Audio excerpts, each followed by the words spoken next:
Hey folks, it's been a hot minute since I've posted anything on the aquariums. It's been a few months. Um,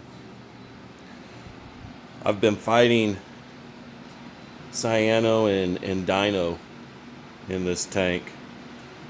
Well, both tanks.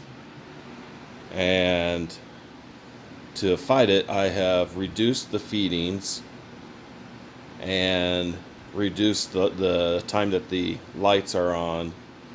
Um, I've got 4 banks of T5 bulbs and 2 LEDs. And the way it works is at around 10:30, the first bank of T5s will kick on, and then the LEDs will shut off. Then the second bank will turn on. Then when the third bank kicks in, the LEDs will shut off, and then the fourth bank of T5s will turn on. And what I've done is I have just turned off the T5s. So the LEDs will turn off at 10:30 and 11:30, and then the tank is dark until about 6 p.m. and then the first bank of LEDs will kick on, and then the second bank will kick on later in the evening.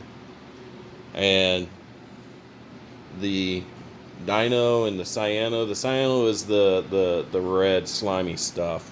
The dino is the stuff that is in the sand, and the uh, dino, it's photosynthetic, so it only kicks on when the LEDs are and the T5s are on. So if I reduce or eliminate, they die off, and then the good bacteria has a chance to kick in and take over. Um, I've doubled up my water changes. I've gone from 10 gallons a week. Well, actually, I've more than doubled, because I've gone from 10 gallons a week to 30 gallons a week. And it seems to be working so far, so good. Now, I have taken some of the fish from the quarantine tank. They'd been in quarantine for 3 months plus. Every time I got close to taking fish out of quarantine, I would see another fish I couldn't live without, and I would add it, and my quarantine would start all over again. So I finally got them out of quarantine, the hippo tang and the lyre tail anthea and the Melanurus wrasse. Somewhere in here there is a orchid dotty back.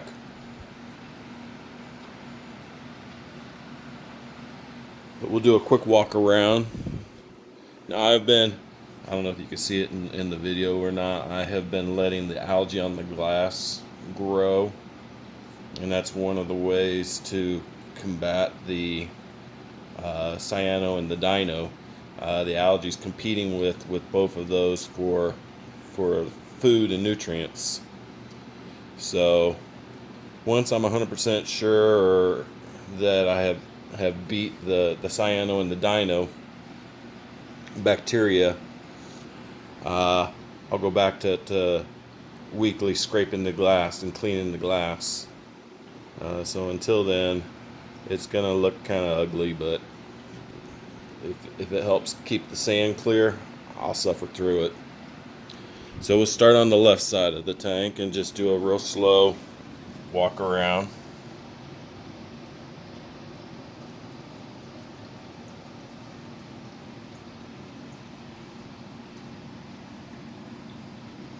That green starry polyp there, about a month and a half ago, I cut it way back and put each of the cuttings on frag plugs. Took them to the shop in Dallas, and they gave me $10 per frag. I originally bought the original mother colony. I bought it for, I think, $20. So it's already paid for itself, and I'm actually about to trim it back again. I'll probably get another 8 to 10 frags off of this. The next time I go to Dallas, I'll bring those frags, and hopefully they give me $10 again for them. This little guy, Under the right lighting and the right flow, I don't know if you, again, I don't know if you can see it in the video, but he's got yellows, teals, purples. Really pretty.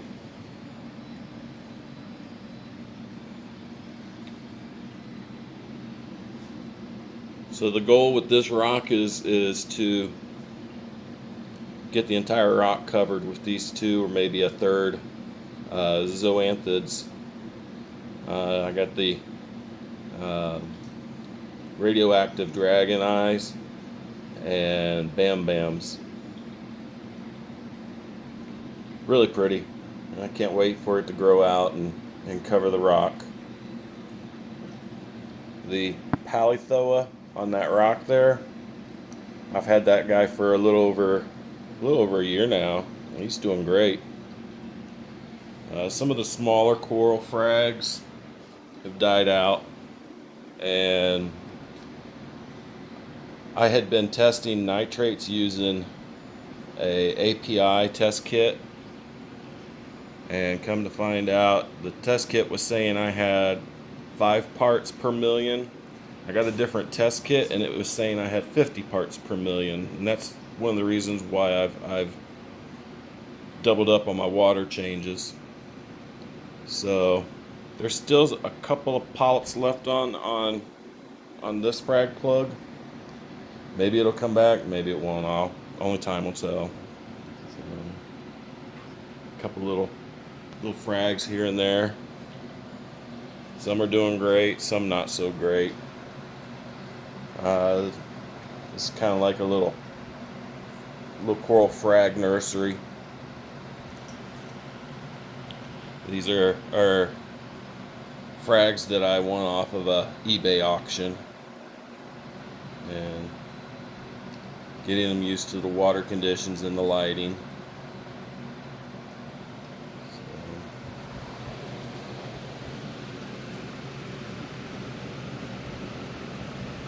It's coming along slowly. The tank's just a little over a year old.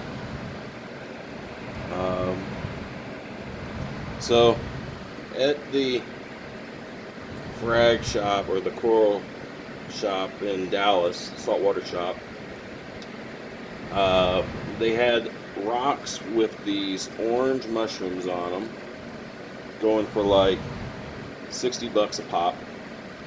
Each rock had 4 to 7 of these orange mushrooms, and I spotted this teal and purple mushroom. Actually, there's 2 of them on there, and I also noticed this guy over here.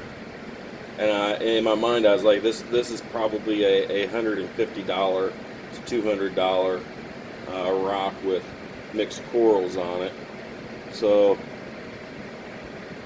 I bought it, and I'm not sure if that is a torch or a hammer. A couple of people have said they think it is they're called grape corals, and it's just a really tiny version, like of a hammer or a torch.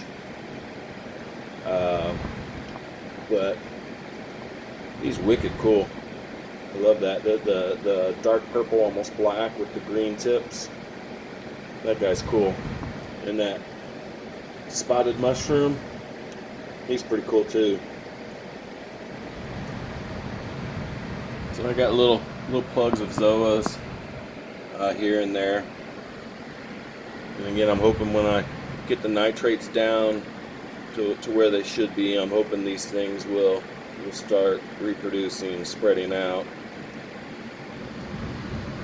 So this rainbow anemone, I've had him for almost a year now. He's been locked into a hole in that rock, and I've tried many times to get him to come off the rock, and he does not want to come off. So I've just decided to put the rock in the tank. He's been in the 240 gallon for probably 8 months now.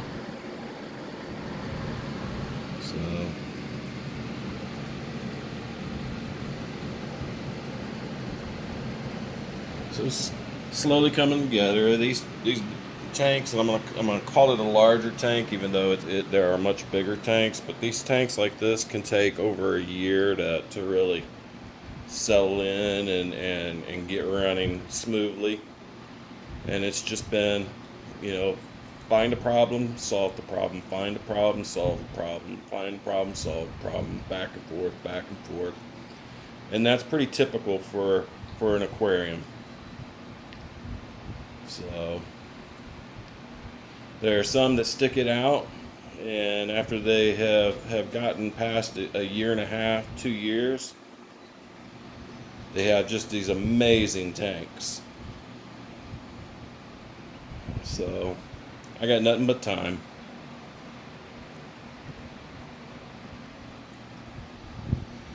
But I'm enjoying it. I enjoy tinkering with it, figuring things out, what works, what doesn't. All right, y'all have a blessed day.